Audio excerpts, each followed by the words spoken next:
अस्सलाम वालेकुम स्टूडेंट्स, कैसे हैं आप सब। आज हम एक बहुत इंटरेस्टिंग टॉपिक पढ़ेंगे विच इज़ फ्रैक्शंस। फ्रैक्शंस का मतलब होता है पार्ट्स ऑफ अ होल, यानी एक पूरी चीज़ के टुकड़े। आज हम स्पेशली सीखेंगे one half of a fraction, जिसे हम उर्दू में कहते हैं आधा हिस्सा। मतलब जब कोई चीज़ दो बराबर हिस्सों में बांटी जाए तो उसका एक हिस्सा होता है वन हाफ। फर्ज करें आपके पास एक बर्गर है, वो आपने अपनी ब्रदर या अपनी सिस्टर के साथ शेयर करना है।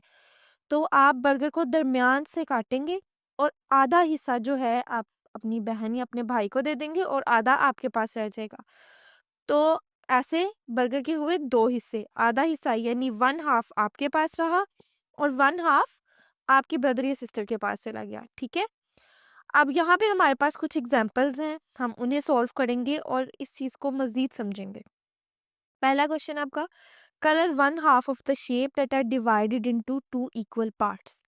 आपने सिर्फ उन ही शेप्स को कलर करना है, उनके हाफ हिस्से को, आधे हिस्से को कलर करना है जो कि सिर्फ दो हिस्सों में डिवाइड हुई हुई हैं।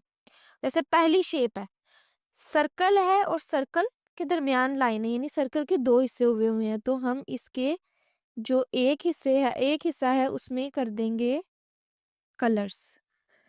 ठीक हो गया। अब आप अगली शेप देखें। अगली शेप जो है एक रेक्टेंगल शेप है और वो उसके तीन हिस्से हुए हुए हैं। तो आपने तीन हिस्सों वाले का तो हमने करना ही नहीं है, हमने सिर्फ उसके हाफ हिस्से में कलर करना है जिसके दो हिस्से हुए हुए हैं। तो थर्ड शेप है एक ट्रायंगल की जिसके दरमियान से पार्टीशन हुई हुई है, तो इसके एक हिस्से को आप कलर कर लेंगे। इससे अगली शेप आप देखें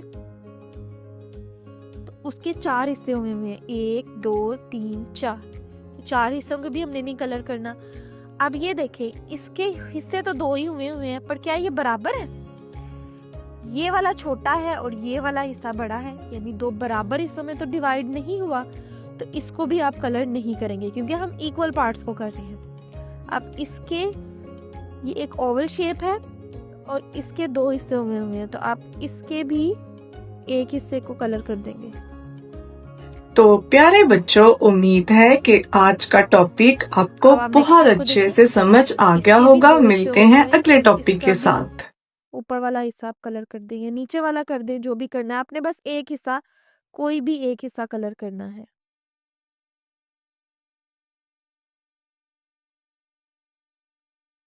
नेक्स्ट शेप है हार्ट की।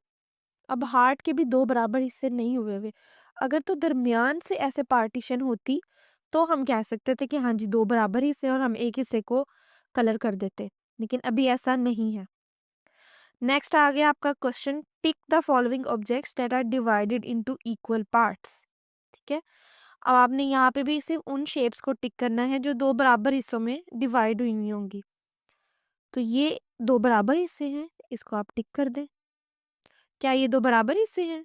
नो, इस पे आप टिक नहीं करेंगे। अब ये जो है एक पेयर को डिवाइड करके, यानी काट के दो हिस्सों में डिवाइड किया हुआ है, यस, इसको आप टिक करेंगे। क्या ये चॉकलेट बार की प्रॉपर डिवीजन हुई हुई है दो? नो, इसको भी आप टिक नहीं करेंगे। अब नीचे क्वेश्चन है, tick the shapes that are divided into equal parts. अब यहाँ पे भी आपने सिर्फ उन शेप्स को टिक करना है जो इक्वल पार्ट्स, यानी दो इक्वल पार्ट्स में डिवाइड हुई हुई हो। क्या ये दो इक्वल पार्ट्स में डिवाइड हुई है? नो, ये नहीं, इसके तो चार हिस्से हैं, 1 2 3 4, इसके भी चार हिस्से, ये दो इक्वल हिस्सों में है, इसको कर देंगे टिक। इसके तीन हिस्से हुए हैं, इसके दो हैं बट वो इक्वल नहीं है। और आप इधर देख लें तो इसके तीन हिस्से हैं, ये दो बराबर हिस्से हैं, तो इसे भी आप टिक कर देंगे। इस तरह से आप कुछ मज़ीद जो फिगर्स हैं वो अपनी नोटबुक पर बनाएं और उसको भी दो बराबर हिस्सों में डिवाइड करें। मिलेंगे हम इंशाल्लाह नेक्स्ट वीडियो में जिसमें हम सीखेंगे एक नया टॉपिक। तब तक के लिए